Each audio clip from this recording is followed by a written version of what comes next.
Hi everybody, I'm going to do a quick video. This video is going to be on the new ILF Hex 7H limbs that I just recently got from Border Archery out of Scotland. This all started out with, I got a riser from Dwayne and Calvin, the WF19. I love it, it's a great riser. I knew I was going to put a set of border limbs on it. I had 6.5s in mediums. Now normally, that set of limbs was on a 17-inch riser. Border limbs are very draw specific, meaning regular limbs, you have a little bit larger of a range of people that they will fit. You're not getting the benefits of a hex limb unless you're drawing it to where it needs to be. If you're short drawing it, you're not going to gain the advantage. My covert hunter that I've had for last year and a half, fantastic bow. I'm so enamored with it. I really haven't shot much else, but to get to the WF19, I wanted a bow for 3D. I wanted to drop weight. I still wanted to use a hex limb, and that's where that started. But just explain how the Hex 7 limb works. I go to a lot of different trad shoots. I've let a lot of people shoot this bow over the last year and a half. Most guys, I always say, well, as long as you shoot my arrows, I know the weight, you're welcome to shoot it. I stay at the practice butts, guys shoot this bow a lot. Now, a lot of the guys, I shoot a 29¼ inch arrow. A lot of guys will go up to the butt, they'll take the arrow, I'll see them draw it back, but this is my normal draw, normal anchor. You can basically see right where the end of the arrow is sticking out. A lot of guys I see draw this bow, they're coming back to about there. Now, with 4 or 5 inches hanging over, 4 inches hanging over, they're just getting over their hump. They're getting into that less than 1 pound an inch that gives the crazy sensation that everybody talks about. So they're not getting the benefit. They let go of the string, the arrow flies away, it's not tuned because they're missing 2 or 3 inches of my draw. Now, a guy that has a longer draw per se, 29 inches, comes up, grabs this bow, pulls it back, and bam, arrow goes into warp speed. They're so draw specific. So when you are ordering a hex limb, take the time to talk to the SIDs. Take the time to really measure your draw. Really find out what you're dealing with when it comes to your draw length and get the right limb. Back to the WF19. I wanted to use that because I love the mass weight of it. I wanted to go lighter, wanted the hexes. I put my 6.5s on that bow. They were great, but maxed out about 58 pounds, a lot heavier than I wanted. Even spun out, and the weight forward has a lot of adjustability. It's one of the great things about it. Even spun out, they say you can take them out 7 turns. Spun out 5, I didn't want to go to 7. I trust Dwayne, but still, I didn't want to go past 5 just because the angles. I was still in the low 50s, 52, 53 pounds. I wanted even lighter.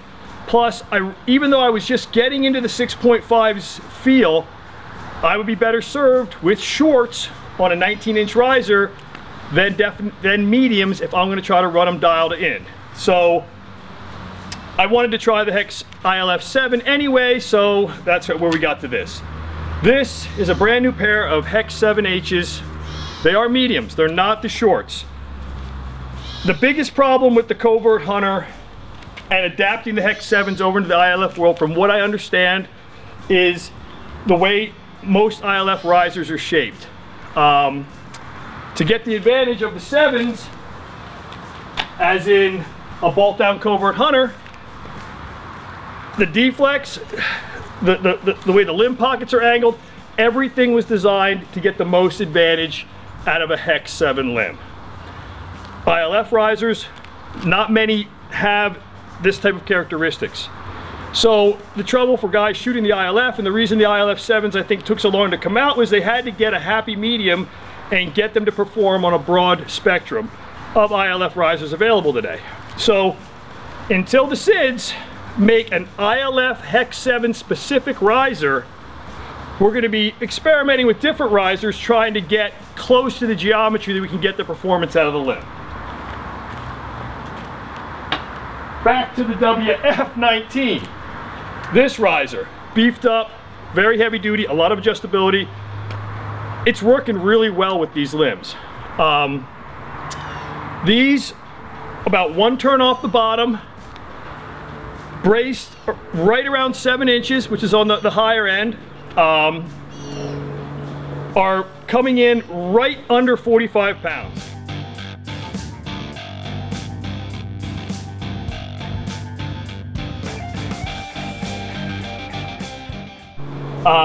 They're shooting a 390 to 400 grainish arrow, right in that high 190s, touching 200 feet per second. So at around 9 grains per pound, I'm getting really great performance. Is it performing as well as a bulked out Hex 7? I'm getting 200 feet per second with a little over 10 grains, right around 10 grains per pound on that bow. But it's very close. Close enough that I'm just super happy with the way this bow turned out on the WF-19. I want to go over some of the setup stuff I do. You don't hear a lot. Most of the people that I've seen get covert hunters have been just floored with them, in love with them. But every now and then you run into somebody that says they can't get their limbs quiet. They can't get their limbs to feel or shoot the way they want them to. So I'm no guru, I'm no boyer, but I've set up a ton of hex limbs with really great success. My goal is always, as a hunter, to get a quiet bow that shoots a decent weight arrow at a good pace, just so I can have the confidence that I need. In setting up this bow, the first thing I started is took the WF. I did, the hump is cool as hell. I did sealskin on the hump. D&D Shooter, who's also known as Triple D, sent me these really cool polymer radius shelf plate. I don't know if you can see it there. I'll show you some pictures of it.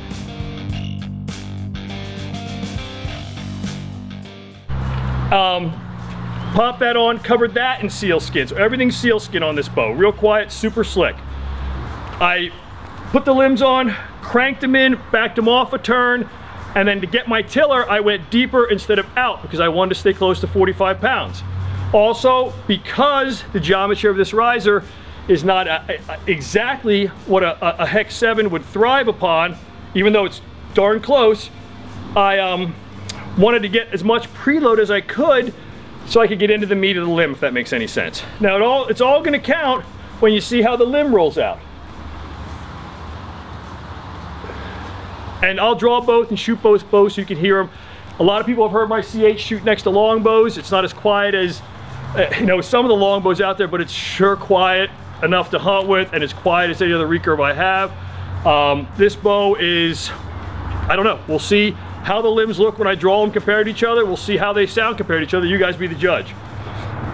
So after the side plate from Dan, of course, Chad, Champion Custom Bowstrings, Chad Weaver does all my strings. He spun up a BCYX string for me. Chad, you're the best. You always take care of me, and I've never ever been let down by your strings.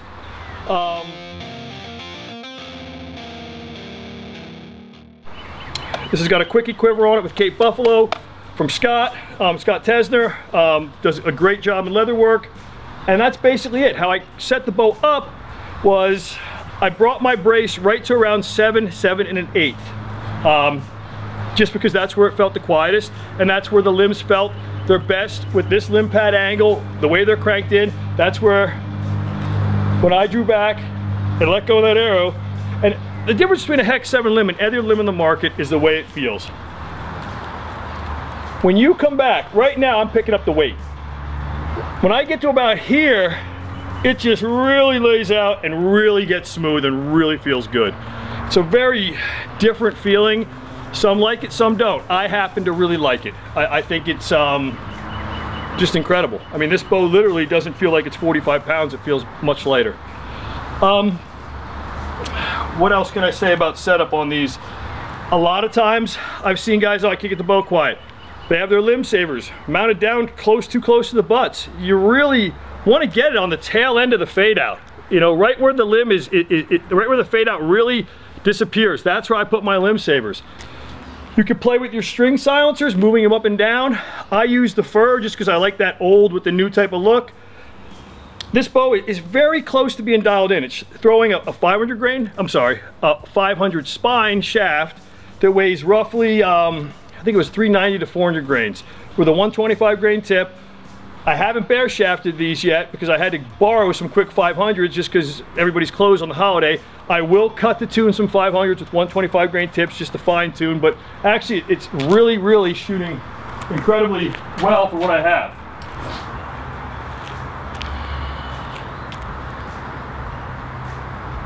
I'll fire a quick shot or two.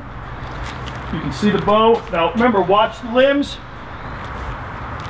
See if it compares to my CH when I draw that.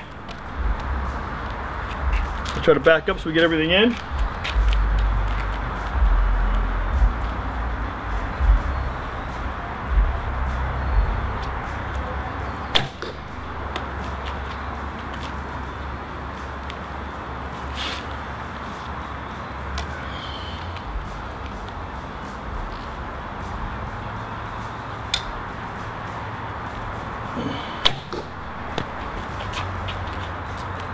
Brand new string, a lot of wax on it. Every now and then you'll hear a little bit of a creep. That's the wax as the limb pulls off the string. That goes away as soon as the wax kind of dissipates and gets squeezed out a little bit. Now again, I can't emphasize how important getting the right length draw. Like I said, technically at a 28-inch draw, I'd probably better serve with a 17-inch riser with medium limbs. This is a 19-inch riser, hence me jacking up the preload a little bit and a lot of the other little things I did just to get into the meat of the limb correctly.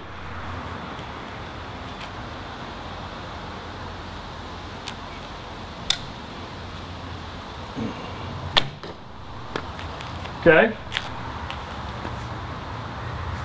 Next we'll shoot the CH. This is a little bit heavier. Shooting a 100 grain heavier arrow. So if it's a little quieter, that could also be the reason. Knock height. Everybody's different, everybody shoots different, everybody needs a different knock height. I have found that I'm maybe 6/8 to 7/8, which is rather high for my, my top knock. That's where I've been getting the best luck and the best arrow flight from my Hex 7 bows.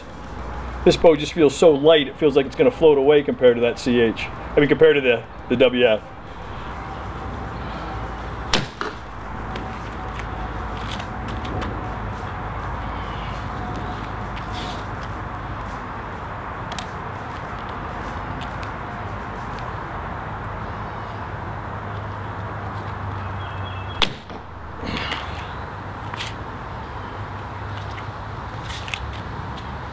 I do love this bow,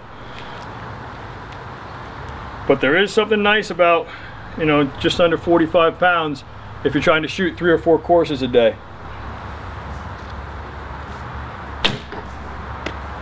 So again, tell me how the limbs were flexing, tell me how the sound was. Basically, to end things off, the SIDS, my undying friendship. I truly believe they're the most revolutionary bowyers out there right now. If you guys are interested in the Hex 7 and you're going to throw it on a shorter ILF riser or even a longer one, pay attention to your draw length and talk to the guys.